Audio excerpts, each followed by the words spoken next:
Welcome to Kidmissing TV.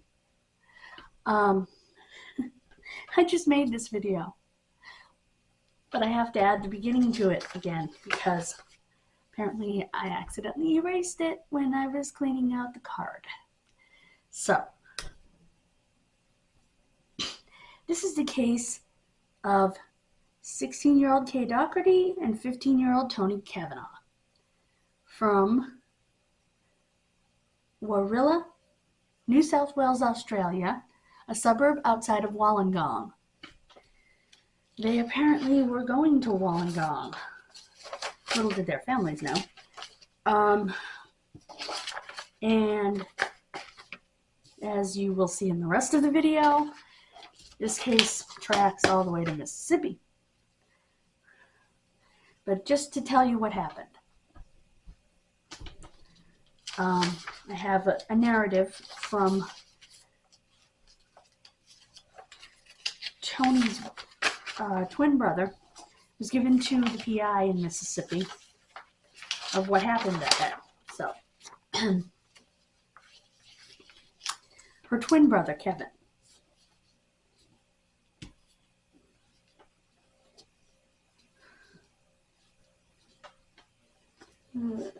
Kay's twin brother, Kevin, I'm sorry.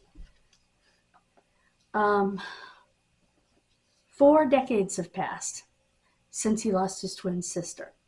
Pain he feels is still as raw as ever. Okay.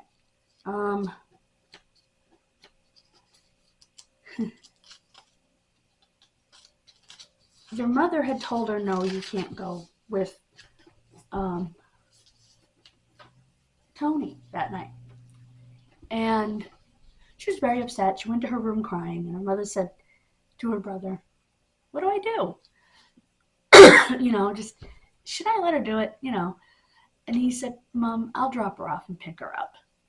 So, Mom agreed to let her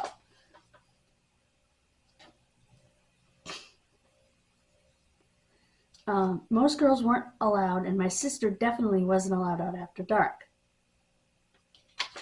So he was going to take her and pick her up. And he went back to the house to get her after his band practice. And Tony's stepmother said, oh, they're at the movies. Huh? So he went home and, well, at first he drove around a bit because he didn't know whether to tell his mother, but he did have to tell her. So he went home and he told her, and in a panic she's on the phone talking to all her daughter's friends' mothers and trying to figure out what the heck happened. And he accompanied his parents to the police station, and they said, it's a runaway, see us in 48 hours, which was 1979. It was July 27th, 1979. So, yes, that makes sense at the time period. His parents passed away without ever knowing.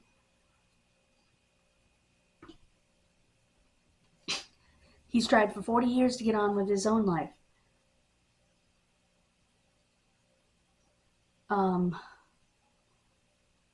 One suspect in the case was serial killer Ivan Milat, who may have been responsible for the deaths of the girls.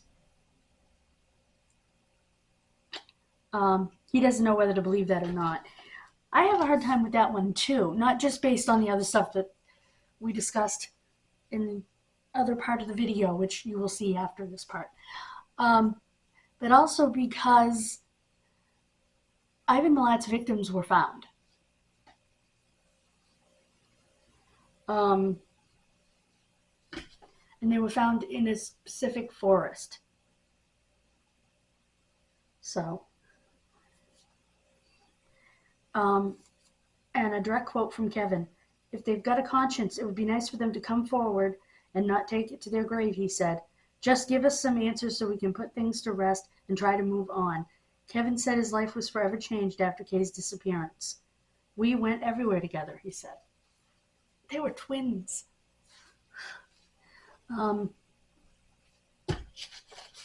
So yeah, this PI is given, as I mentioned in the earlier portion of the video, which will be the later portion of the video, gave his own money for DNA testing on a Jane Doe in Olive Branch, Mississippi. I find it hard to understand how they could have ended up there, and if Kay ended up there, where the heck is Tony? It seems to me, though, that Tony was a little more wise, a little more, I mean, she was going out to discos and had more freedom and stuff than other girls her age.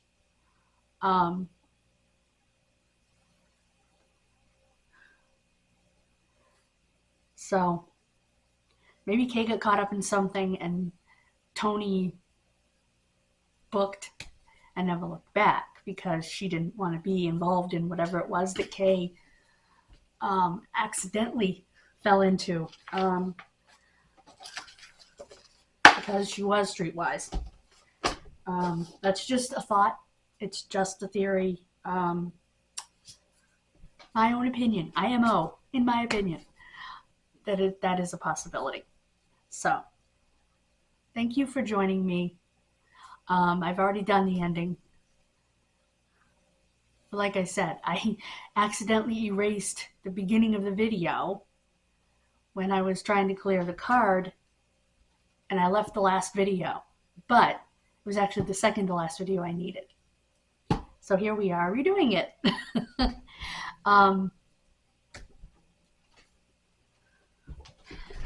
So continue on here with the original video. Hey guys, the card was full. I had to empty it except for what we were working on here. Now, as I was saying, Strike Force Mandawari was formed.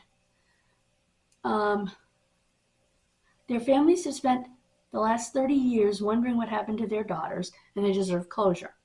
Actually, it's over 40 now. Let's see, 79?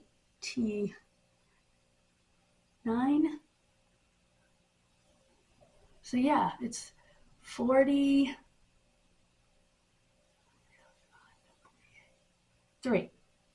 Had to think about that for a minute.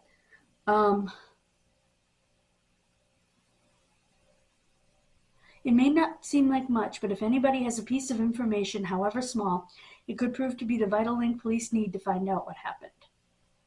And they're hoping that the lure of a cash reward will be just what the doctor ordered. So, to get somebody to open their mouth. I actually have a phone number in this case.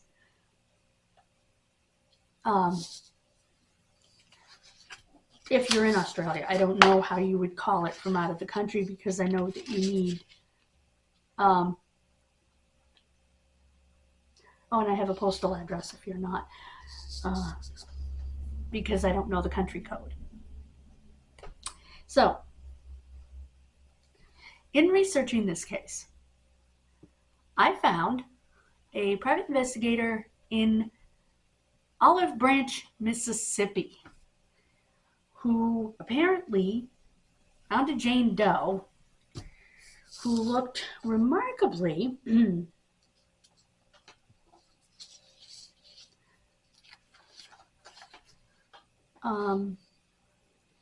was from 1985, young red-haired woman who was located and recovered just east of the Coldwater River on US 78. Been unidentified for well over 37 years. I felt strongly her blood was of Scottish origin, as I, bagpiper with deep Scottish roots myself, as a bagpiper, it should have said, with deep Scottish roots myself, I can attest to the Scot-Irish roots which run deep throughout the state of Mississippi. I strongly suspected that someone had been looking for her these many years, but why had she not been located? This feeling was hauntingly surreal at the time. I was unaware that indeed someone was looking for her, a family in Australia, as well as an entire nation. He said she was not, he felt she wasn't local, and he felt she was Kay Doherty. How the hell would she get there?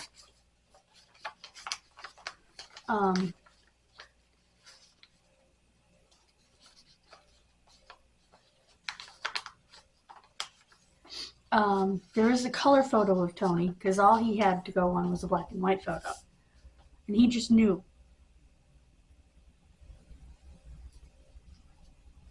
How in the world would they have gotten to Mississippi?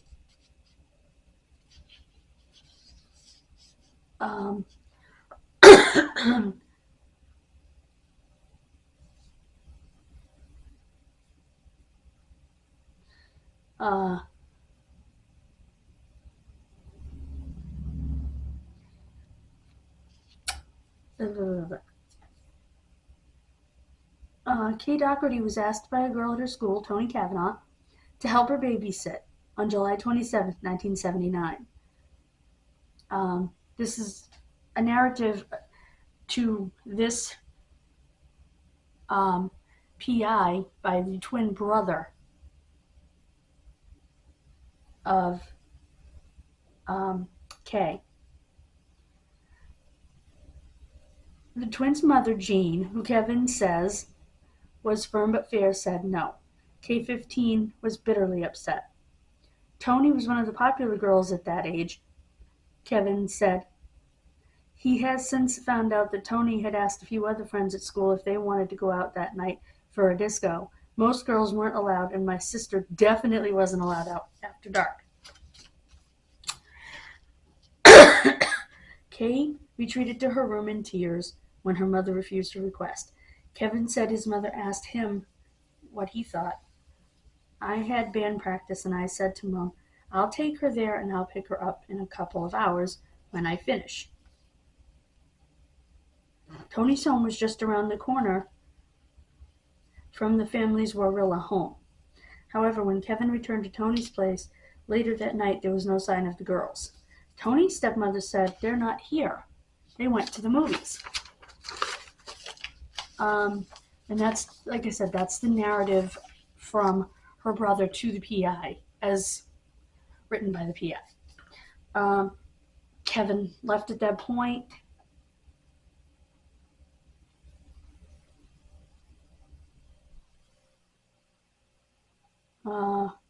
He went home, told his mom, after thinking about it for a while.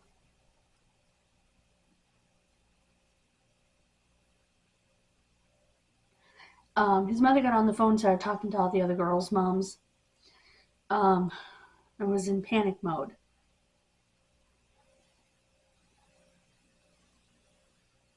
And the cops decided to treat it as a runaway, come back in 48 hours. That was typical in the 70s. Both of his parents have since passed away.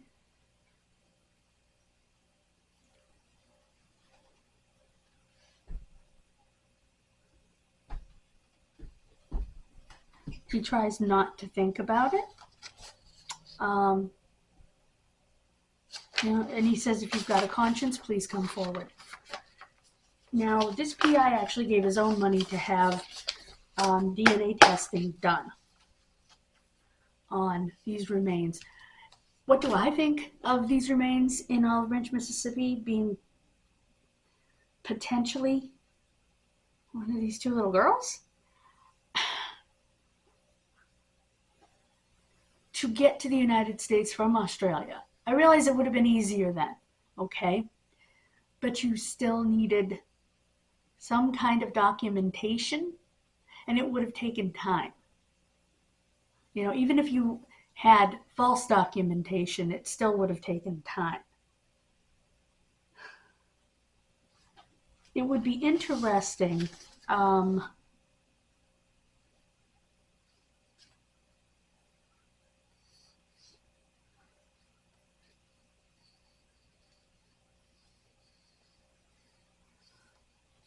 Where is it?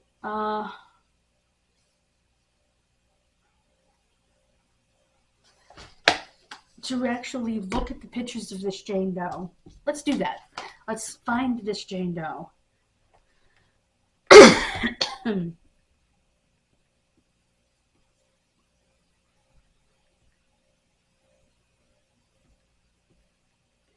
Cold River, Mississippi, Jane Doe.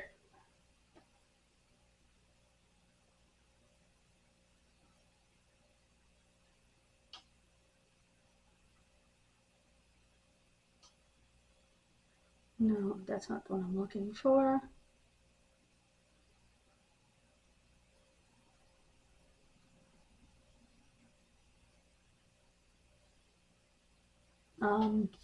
Hold on.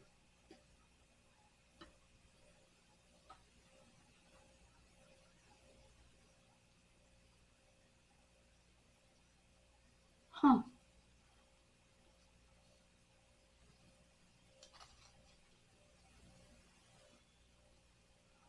I'm trying to figure out. Okay, Olive Branch, Jane Doe.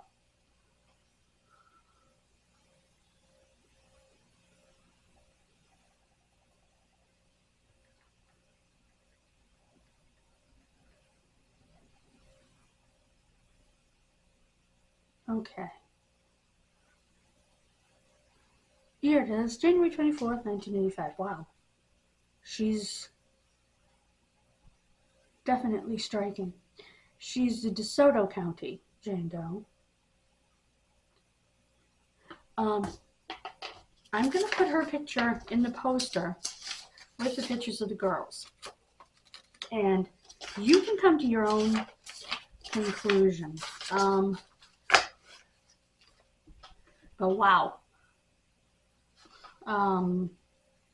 That is amazing. That is, holy crap. Let me try to show you on screen. I want to put it somewhere where it's not going to be obliterated by the poster, but yeah. Let me see what they said. She was 20 to 40. Although this little girl looks older than she actually is. 5'2" to 5'4", we don't know. Recognizable face? Hours? Wait a minute. That doesn't make sense. I thought she was a skeleton. Okay, that makes even less sense, but I'll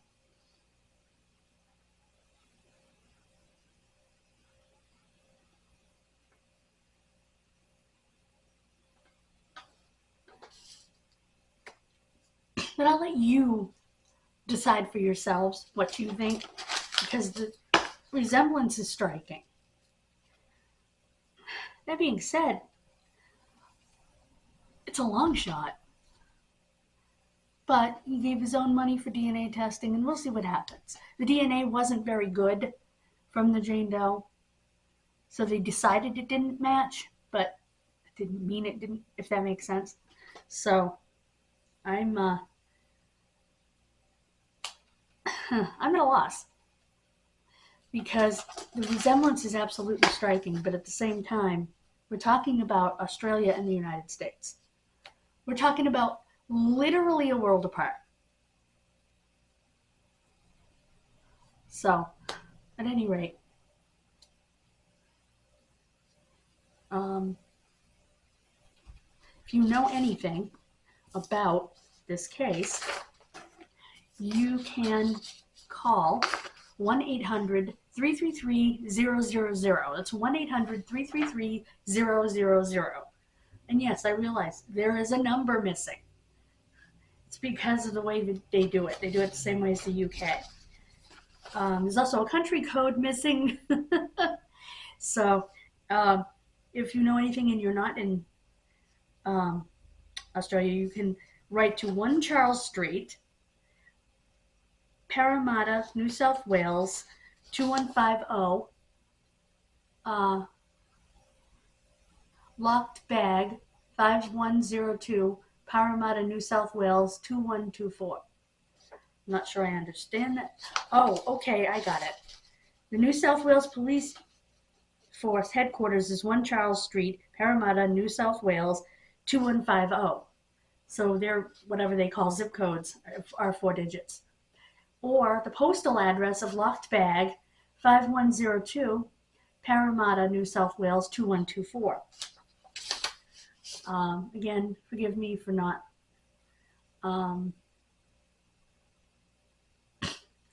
You can also go to www.police.nsw.gov.au and you can give information there as well. I hope all of that helps me get this up and running. And I have some errands to run before I come back, and I have a wrestling updates, wrestling news show for you. Should be over on Punky's World. So I'll see you then. Next time, I think I'll be doing Baby Albion. That will be on Monday. And I have a full list for 50s February. You can see the behind the scenes of me getting that list over on Punky's World. And we will be reviewing that next Thursday, a week from tomorrow. That's all I have for you. Thank you so much for joining me. Have a wonderful rest of your day. I hope it's sunny and beautiful like mine, and 47 degrees or warmer if you're in a warmer climate. I'm very happy with my temperatures. God bless you. Have a wonderful rest of your day. Please hit the subscribe button and the bell for notifications. Give me a thumbs up, please. Bye, guys.